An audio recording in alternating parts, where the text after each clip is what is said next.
32-6, Jeff. What was the biggest surprise in the lopsided score? What stood out? What was your biggest takeaway? That Calvin Ridley and Kyle Pitts were not a factor at all in this game. Like, Kyle Pitts, what did he end up with? 4 catches for 31 yards, something like that. And Calvin Ridley at 5 for 51. But after those first two series with Calvin Ridley, he was a non-factor. He was nowhere to be found in that game. And I think you got to give a lot of credit to the Eagles up front, especially on the defensive line. The pressure on the interior really got to Matt Ryan, obviously.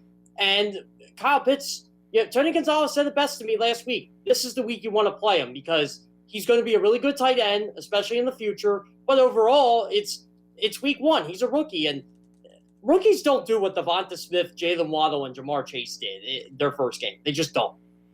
All right, so with that, let's start. I want to start on the defensive side of the ball because all day we've been talking about the offense. So let's get your defense because early in the game, the first 2 series, it looked like there were yards to be had, but they held the field goals. But how did they cut down the yards? What adjustments did Jonathan Gannon see? Did he make an adjustment or did the players just play better? What happened?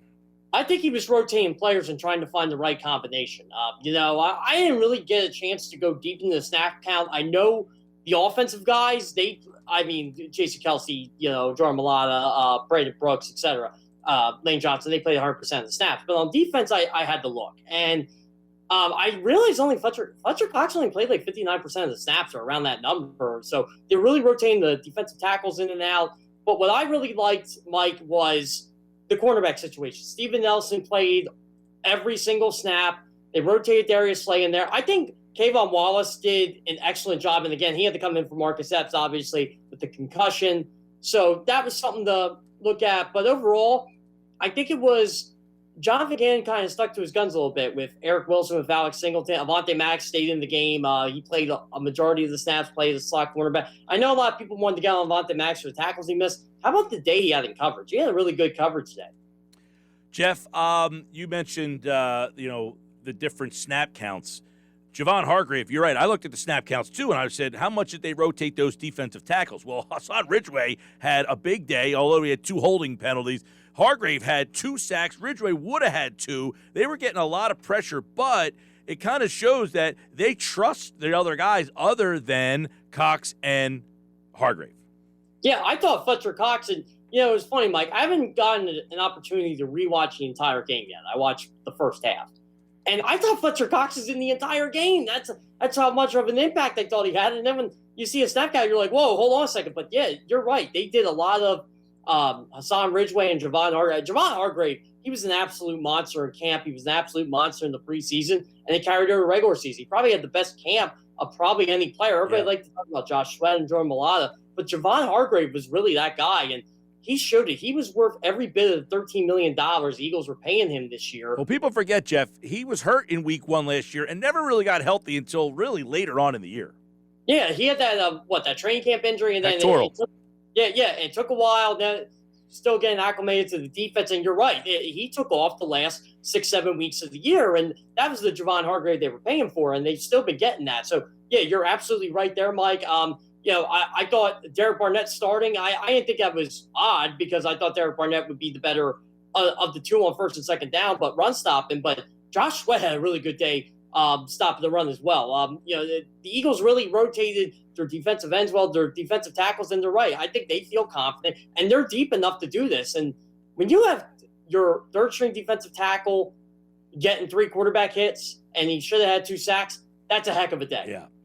Nick Sirianni said Jalen Hurts was in complete control of his offense. So, what was more impressive, the game Sirianni called or the way that Hurts played? Can I cop out and say both? You're free to do what you want, man.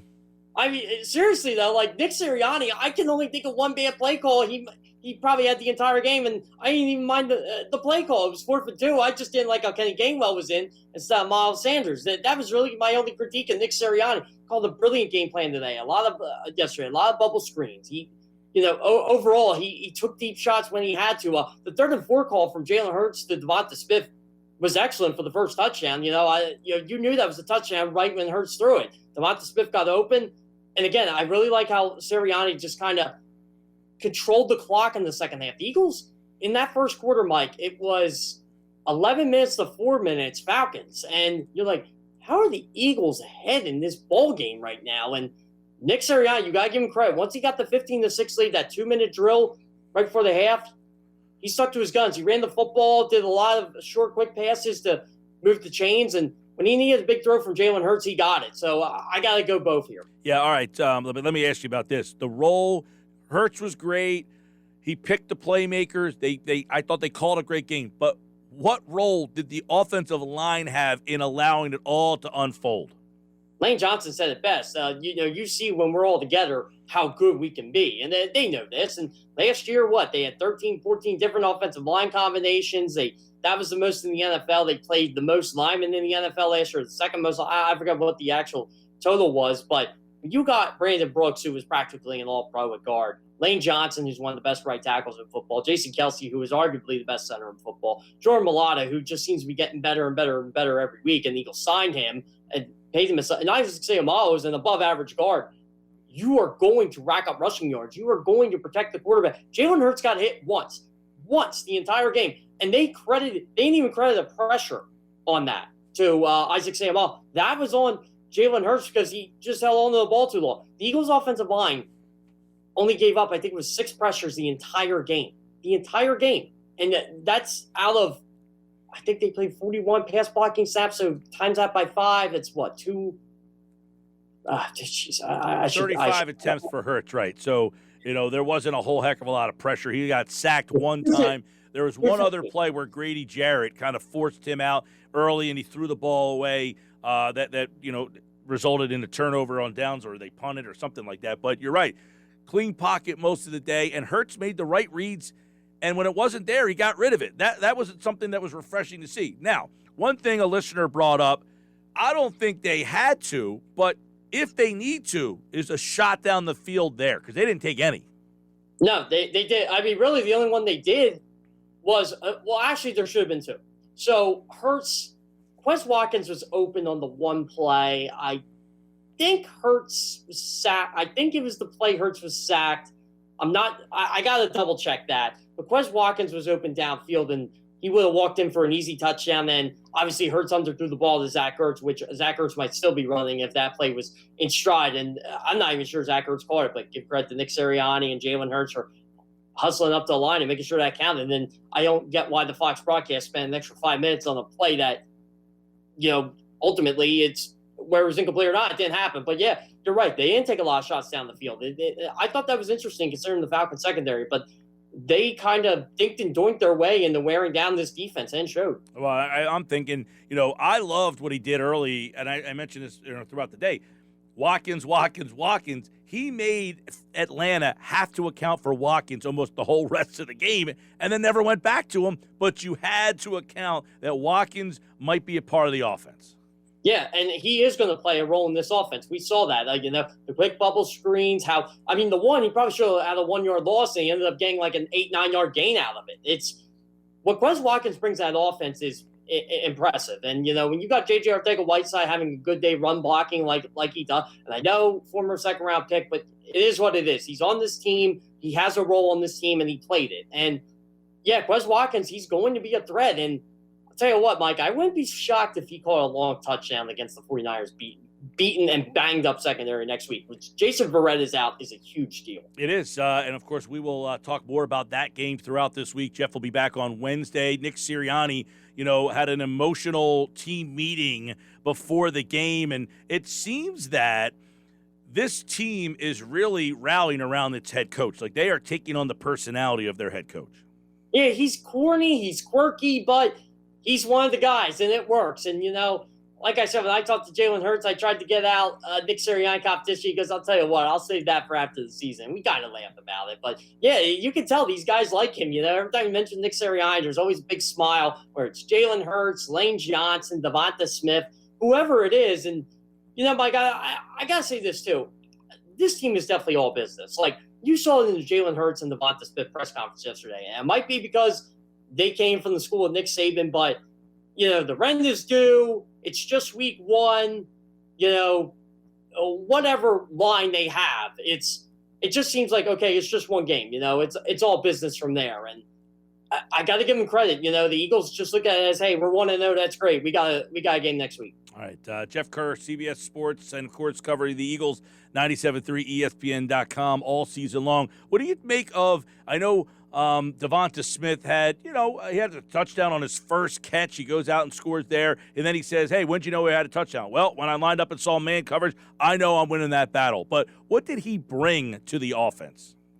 Well, a number one wide receiver. That's one thing, Mike. I mean, the Eagles were bottom 4 in every major receiving category last year for wide receivers: catches, receiving yards, and receiving first downs. And Devonta Smith changes all that. He was the go-to guy on that one drive. And I got to give Devonta Smith a lot of credit. Whoever was matched up against him, whether it was Fabian Moreau, whoever was going up against him at the time, he seemed to win most of his battles, and I think the Falcons had to play zone coverage off him because he was just going to beat you in man, and that's what he brings to the offense. I think he freed up a lot for Zach Ertz. I think he freed up a lot for Dallas Goedert. I think, he really helped Jalen Reagor out tremendously. Yeah, that Smith-Reagor combination, that seems to be a decent 1-2 punch right now. All right. Obviously, we've been asking the listeners, what's one big takeaway that before the game you wanted to find out and that after the game you now found out? Could Nick Sirianni call a game? Well, it turns out again. There were 2 things I found out in the NFC East yesterday, and it took me about a half. Could Nick Sirianni call a game? Yes. And can Ryan Fitzpatrick play all 17 games for the Washington football team? No. So you learn a lot in week 1. Real quick, can the Giants' offensive line block? No. No. Well, we knew that. We didn't need week 1 to tell us that. But, yeah, I digress. Oh, can Daniel Jones hold on to the football? Well, we needed the third quarter for that, so no. Jeez. All right, NFC East, Eagles 1-0, first place. Everybody else 0-1, looking up. And obviously, there was the injury, as you mentioned, to Fitzpatrick. The Giants line looks like it's going to be a problem. And Dallas, with a loss, still looked good on Thursday night. All 3 of those teams with very interesting storylines. We'll talk more about the NFC East with Jeff on Wednesday's show. But for now, Eagles 32, Falcons 6. That's the result. Jeff Kerr, appreciate it, man. Mike, did you wake up smiling today after that game? I have to know. You have to. Every day, every Monday feels so much different, and especially last year was painful every Monday. I mean, even if they won the game, it was painful. It's almost like you didn't want them to win at that point, but I was happy. Week 1, I was in my element yesterday. I got to watch the Eagles, and I got to cover the Chiefs game. I was all fired up to watch Patrick Mahomes. That was a great game. What a game. I'll tell you what, I can't wait for tonight, too. Raiders, Ravens. All right, we'll talk about it on Wednesday. Thanks, man. Yep, sounds great. Thanks for having me on, Mike. At Jeff Kerr, CBS, on the Sports Bash Live on 97.3 ESPN. Jeff Kerr, brought to you by the expert solar team of New Jersey, EMT Solar and Roofing and Solar Guardians. Start your solar journey today by learning more. Visit ESPNsolar.com.